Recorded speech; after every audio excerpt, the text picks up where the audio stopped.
Hello guys, welcome back to my channel Unique Code Solution. My name is Vimal and today I will create 11th video on Laravel series. तो guys हमने last में क्या देखा था कि template engine किस तरह से सेट करते हैं। उससे पहले देखा था ब्लेड कैसे क्रिएट करते हैं। ठीक है गाइज, तो आज हम देखने वाले हैं कि डेटाबेस के अंदर डेटा को इंसर्ट कैसे करते हैं यूजिंग डीबी क्वेरी। ठीक है गाइज, तो चलिए शुरू करते हैं। तो सबसे पहले तो मैं क्या करूँगा कि अभी के लिए अब तक हमने जो भी राउट्स क्रिएट किए थे, जो भी टेम्पलेट्स क्रिएट किए थे, व्यूज़ के अंदर ब्लेड फाइल क्रिएट की हुई थी, ऐप के अंदर कंट्रोलर क्रिएट किए हुए थे, वो सभी को हटा देता हूँ।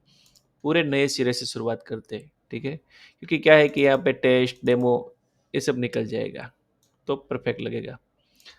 चलिएगा जी, इसको हटा देता हूँ। ये जो लॉगिन था वो डिफ़ॉल्ट क्या आता है, वेलकम आता है, तो वेलकम लिख देता हूँ। हम रिसोर्सेज में जाएंगे, व्यूज़ में जाएंगे, तो ये सभी चीज़ें हमने क्रिएट की हुई थी, तो मैं इसको हटा देता हूँ। ऐप में जाएंगे, HTTP कंट्रोलर्स में, डेमो कंट्रोलर, टेस्ट कंट्रोलर और यूज़र कंट्रोलर, ये तीनों हमने क्रिएट किए हुए थे, तो इसको हटा देता हूँ। ठीक है, तो अभी ये हमारा प्रोजेक्ट नए सिरे से शुरुआत हो चुका है। तो अभी मैं क्या करूँगा, इसको मैंने ऑलरेडी सर्व किया हुआ है, तो इसको मैं रन करूँगा। तो यहाँ पे वेलकम पेज आ गया। तो चलिए गाइस शुरू करते हैं। तो सबसे पहले तो डेटाबेस में डेटा इंसर्ट करने के लिए हमें कोई राउट की ज़रूरत पड़ेगी। राउट हम देंगे और हमें जो भी हमें बैकएंड का कोड करना है वो हमें कहाँ पे करना है, कंट्रोलर में करना है। ठीक है, तो देखते हैं कि कंट्रोलर कैसे क्रिएट होता है। कंट्रोलर में क्या होगा, पहले तो हमें नया टर्मिनल ओपन कर लेते हैं। कंट्रोलर में क्या होगा, जो भी हमारा बैकएंड का कोड है वो सारा कंट्रोलर में आएगा, वो हम देख चुके हैं। ठीक है, तो कंट्रोलर क्रिएट का कमांड क्या होगा, कोई भी चीज़ हमें क्रिएट करनी है तो उसका कॉमन कमांड है php artisan sorry php artisan make. php artisan make, अभी हमें क्या बनाना है, कंट्रोलर बनाना है, माइग्रेशन बनाना है, सीडर क्रिएट करना है। ठीक है, जो भी क्रिएट करना हो इतना सा कमांड कॉमन है। चलो आगे बढ़ते हैं। कंट्रोलर क्रिएट करना है, तो यहाँ पे लिख देता हूँ कंट्रोलर। फिर कौन सा कंट्रोलर क्रिएट करना है, यूज़र कंट्रोलर क्रिएट करना है, एडमिन कंट्रोलर क्रिएट करना है। तो हमें जिस चीज़ में डेटा इंसर्ट करना हो उसका कंट्रोलर क्रिएट करते हैं। ठीक है, तो चलिए पहले हम हमारे डेटाबेस में आ जाते हैं। तो यहाँ पर हमारे पास यूज़र्स का टेबल भी है, एडमिन्स का टेबल भी है। तो अभी देख लेते हैं कि यूज़र्स के टेबल में कौन कौन सी फील्ड है। ओके, तो ये हमारे यूज़र्स का टेबल आ गया। यूज़र्स के टेबल में नेम, ईमेल, रोल और पासवर्ड, इतनी ही चीज़ें हैं। तो अभी के लिए इसको रहने देते हैं। एडमिन्स में देख लेते हैं। एडमिन्स में हम देख सकते हैं कि कई सारी फील्ड ली हुई है। तो चलिए गाइज एडमिन का कलर करते हैं। इसको अभी मैं क्लोज कर देता हूँ, इसको भी क्लोज कर देता हूँ। इनको क्रिएट करना है, एडमिन को अपडेट करना है, डिलीट करना है, लिस्टिंग करना है। तो हमें एडमिन कंट्रोलर क्रिएट करना है, एडमिन कंट्रोलर एंटर हिट कर दिया और ये हमारा हो गया एडमिन कंट्रोलर तैयार। अब इसको क्लोज कर देता हूँ। तो गाइज देख सकते हैं यहाँ पे नॉर्मल कंट्रोलर ने क्रिएट किया हुआ है, रिसोर्स कंट्रोलर नहीं क्रिएट किया। तो ये क्या आएगा, पूरा ब्लैंक आएगा। तो अभी हमें इसमें फंक्शन बनाना है। तो फंक्शन बनाने बाद में पहले हम आएंगे राउट्स बना लेते हैं। राउट मेथड अभी के लिए हम ले लेते हैं, गेट मेथड ले लेते हैं, राउट गेट। थोड़ा जूम कर देता हूँ। मेरे अंदर लारावेल के सभी एक्सटेंशन इंस्टॉल है, इसके वजह से डिफ़ॉल्ट आ गया। ठीक है, हम क्या करेंगे, इसको हटा देते, हम नए सिरे से क्रिएट करेंगे, राउट कोलन कोलन गेट। ये हमें यहाँ पे क्या देना है, मैं अपनी यूआरएल का पाथ देना है। यहाँ पे मैं लिख देता हूँ यूज़र। अभी क्या करना है, मुझे यूज़र को क्रिएट करना है या फिर कह सकते हो यूज़र को स्टोर करना है। तो अभी के लिए मैं यूजर स्टोर का राउट ले लेता हूँ, यूआरएल ले लेता हूँ। अभी यहाँ पे हमें कंट्रोलर देना है, सॉरी क्या स्टोर करना है, एडमिन स्टोर करना है। ठीक है, अभी यहाँ पे admin controller,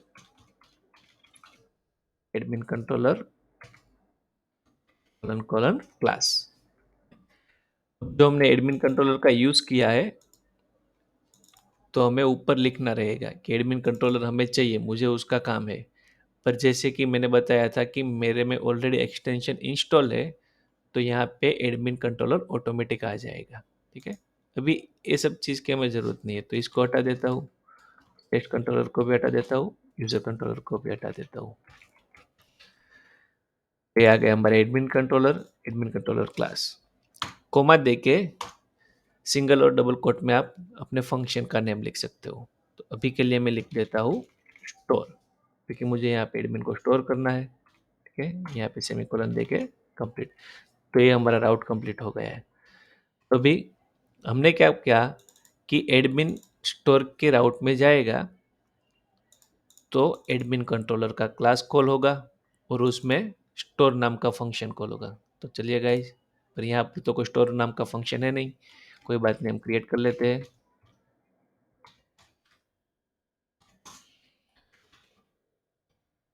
public function, function का नेम क्या देंगे, स्टोर। ये हमारा फंक्शन स्टोर क्रिएट हो चुका है। अभी मैं यहाँ पे क्या करता हूँ, डिबगिंग के लिए यहाँ पे dd लिख देता हूँ। जैसे हम इको लिखते थे, इको भी चलेगा क्योंकि PHP का ही तो फ्रेमवर्क है। चलो इको लिख लेता हूँ, इको स्टोर राउट ऐसे लिख देता हूँ, सेव कर लेता हूँ। अभी क्या करूँगा, यहाँ पे जो हमने राउट क्रिएट किया हुआ है वो राउट पे जाऊँगा। कौन सा राउट था, admin slash store, spelling mistake है, एडमिन। तो देखो आ गया हमारा यहाँ पे स्टोर राउट। अभी हम जो PHP में इको करके डिबग कर रहे थे, तो सेम चीज हम यहाँ पे डंप करके भी देते हैं, एडमिन स्टोर डंप करके भी हम डिबग कर सकते हैं। ठीक है, तो ये डंप हो गया है। और सेम चीज हम dd करके भी कर सकते हैं, डंप लिखा है उसकी जगह पे dd आएगा। तो डंप और dd में क्या डिफरेंट है, दोनों लुक तो सेम ही आ रहे हैं, पर dd क्या करेगा और डंप क्या करेगा। डंप का क्या मतलब है कि यहाँ से ये डिबग हो गया, उसके बाद वो उसे आगे बढ़ने लगेगा। जैसे कि यहाँ पे डिबग हो गया है एडमिन स्टोर, यहाँ पे मैं एडमिन स्टोर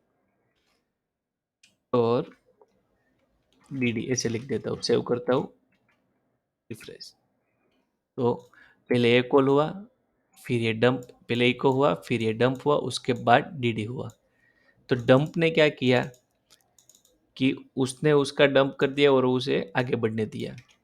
तो ये हो गया डंप। अभी dd क्या करेगा, dd जहाँ पे हम dd लगाएंगे वहाँ पे dd अपना कोड स्टॉप कर देगा, उससे आगे बढ़ने नहीं देगा। ठीक है, तो हमने क्या किया, पहले इको किया उसके बाद dd किया। तो देखते हैं गाइज, अभी मैं रिफ्रेश करता हूँ, देखा ये हो गया हमारा इको, ये हो गया हमारा dd। तो जब भी जहाँ पे भी हम dd लिखते हैं तो उसके नीचे से लाइन यहाँ से रिटर्न हो जाता है। ठीक है, अभी मैं dd को और एक स्टेप ऊपर ले जाता हूँ, तो जो इको हो रहा है वो इको भी नहीं होगा। ठीक है, तो समझ गए डिफरेंट क्या है dd और डंप में। तो ये दोनों चीज़ें डिबग के लिए है। ठीक है गाइज, इसको अभी हम फिलहाल के लिए रहने देते हैं। अभी हम यूज़र क्रिएट करेंगे। तो यूज़र क्रिएट करने के लिए सबसे पहले तो हम डेटा नाम का एक ऑब्जेक्ट बना लेते हैं, एरे बना लेते हैं।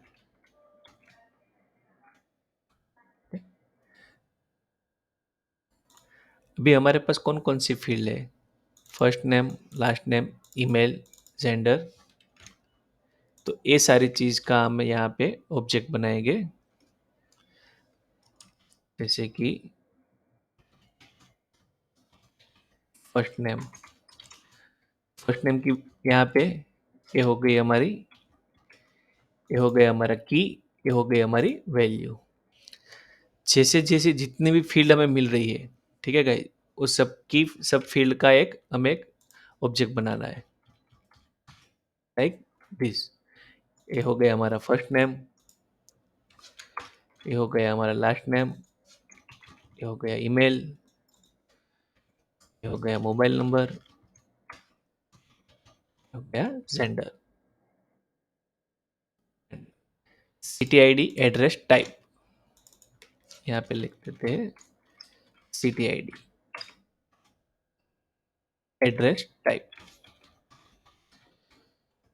टाइप अभी मुझे कुछ नहीं लिखना है टाइप, क्योंकि हमने कुछ, शायद मुझे याद है कि हमने डिफ़ॉल्ट वैल्यू उसकी दी हुई थी। टाइप नन है, डिफ़ॉल्ट वैल्यू नहीं दी है, तो हमें टाइप देना पड़ेगा।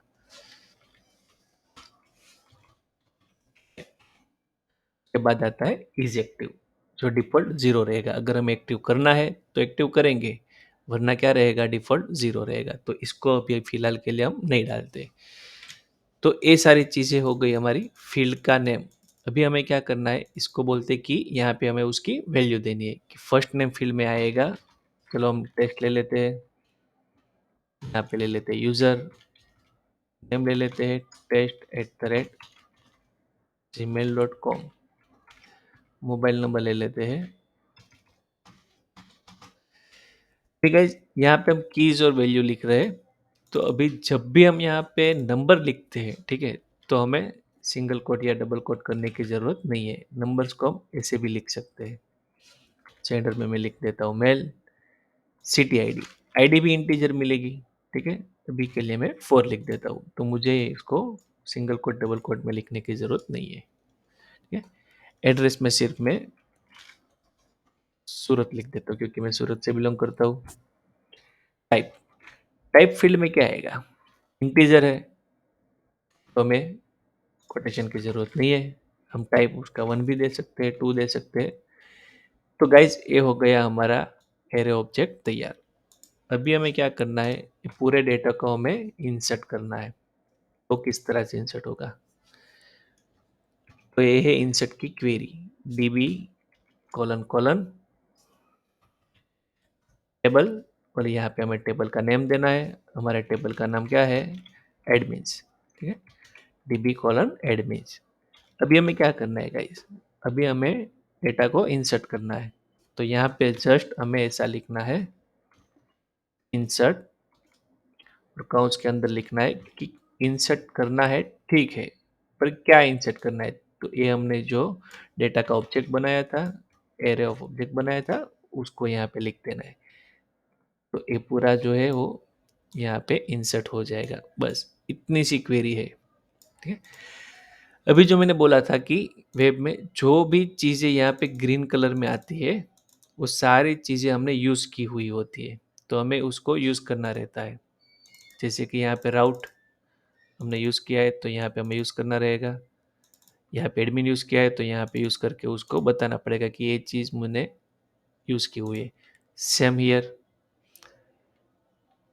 यहाँ पे डीबी आ गया। ठीक है, अभी ये मत बोलना कि इसको भी हमें यहाँ पे यूज़ करना रहेगा, क्योंकि ये क्लास है। इसके अलावा बाकी सारी जो चीज़ें ग्रीन कलर में है उसको यूज़ करना है। तो अभी मैंने यूज़ कर दिया। तो इसका पद क्या रहेगा, इल्यूमिनेट सपोर्ट फसाड डीबी। ठीक है, तो अभी आपको एक क्वेश्चन होगा कि ये तो मेरे में एक्सटेंशन है, आप में तो एक्सटेंशन होगा नहीं होगा, तो आपको कैसे मालूम पड़ेगा इसका पाथ क्या है। तो गाइस सिंपल है, नेट पे जाके भी देख सकते हो। जैसे मैं अभी ऐसे लिखूंगा कि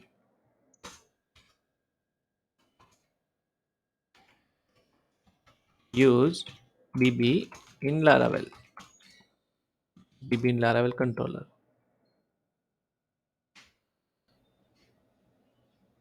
डेटाबेस में चले जाते हैं, यहाँ पे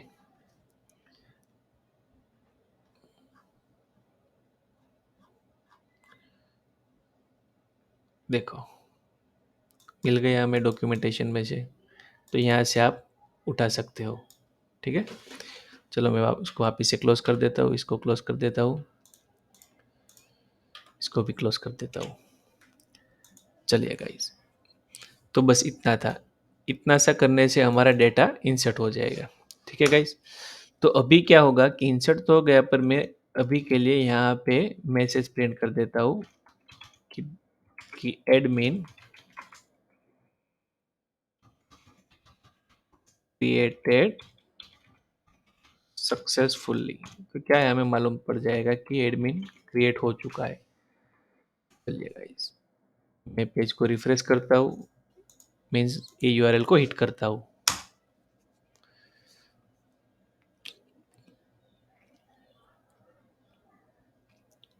ओके गाइस, यहाँ पे हमें एरर दी गई है। क्या है कि एड्रेस फील्ड, एक जो कॉलम है नॉट फाउंड हो रही है, column not found, unknown column है, एड्रेस जो है वो कॉलम अननोन है। तो देख लेते हैं हमने क्या गलती की है यहाँ पे।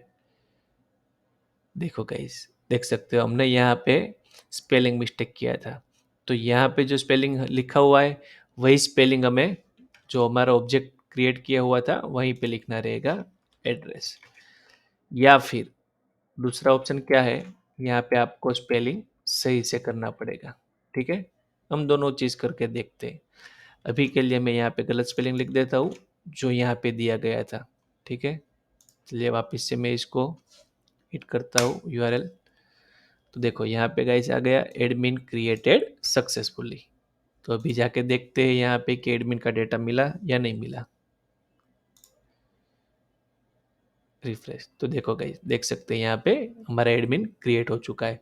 अब इज एक्टिव फील्ड हमने नहीं दी हुई थी तो डिफॉल्ट 0 ले ली उसने। अब हम क्या करेंगे, अब हम यहाँ से मैन्युअली यहाँ पे इसको रीनेम कर देते हैं। यहाँ पे एड्रेस फील्ड पे जाएंगे, उसको चेंज करेंगे, यहाँ पे उसको सही से कर देंगे। ये हो गई फील्ड सेव। अब मैं वापस से सेम यूआरएल हिट करता हूँ, तो मुझे क्या देगा कि अब मुझे एड्रेस ए नहीं मिल रही है। क्यों नहीं मिल रही है, क्योंकि हमने तो चेंज कर दी। तो वापस से हम यहाँ पे चेंज करना पड़ेगा सही तरीके से। ठीक है गाइज, अभी मैं यहाँ पे फील्ड और ले लेता हूँ, इज एक्टिव। इज एक्टिव, और मैं यहाँ पे वापस से यूआरएल हिट करता हूँ, तो हमें वापस से एक एरर दी। क्या एरर दी, integrity constraint violent, duplicate entry, test at the rate Gmail वो है, डुप्लीकेट एंट्री है for the key admin email unique. Means हमने जो स्ट्रक्चर तैयार किया था तभी हमने बोला था कि ईमेल हमें यूनिक चाहिए, तो वो डुप्लीकेट एंट्री नहीं देगा। तो हमें क्या करना पड़ेगा, ईमेल को चेंज करना पड़ेगा। चलिए गाइस, ईमेल को चेंज करते हैं। यहाँ पे मैं सिर्फ 1 लिख देता हूँ। ये हो गया हमारा ईमेल चेंज। सेव कर देता हूँ, वापिस से यूआरएल को एड करता हूँ, एडमिन क्रिएटेड सक्सेसफुली। चलिए जाके देखते हैं एडमिन्स के टेबल में। देखिए गाइस, आ गया, हमारा डेटा तैयार है। इज एक्टिव 1, ईमेल बाकी सब फील्ड सेम ली हुई थी। ठीक है, तो चलिए गाइस, ये हो गई हमारी क्रिएट की क्वेरी। अभी हम इसको इस तरह से भी कर सकते हैं, अगर हमें डेटा देखना है, यहाँ पे यूजर को डेटा दिखाना है कि ये डेटा हमारा क्रिएट हुआ, तो कैसे करेंगे। सिंपल चीज है, यहाँ पे मैं इसको एक वेरिएबल के अंदर स्टोर कर देता हूँ, $admin इज इक्वल टू एक क्वेरी।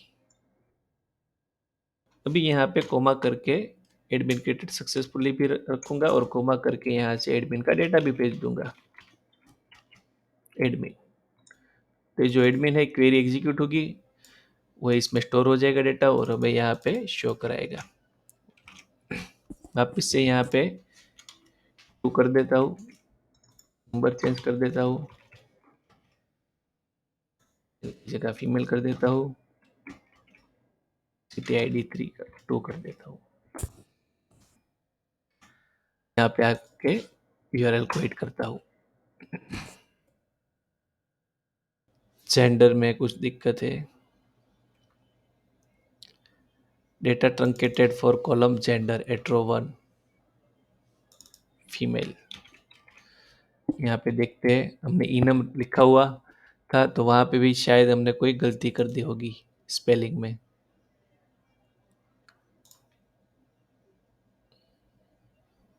देखो गाइस, यहाँ पे भी हमने गलती की थी, फीमेल का स्पेलिंग इस तरह से लिखा था। तो यहाँ से हम वापिस से इसको चेंज कर देते हैं,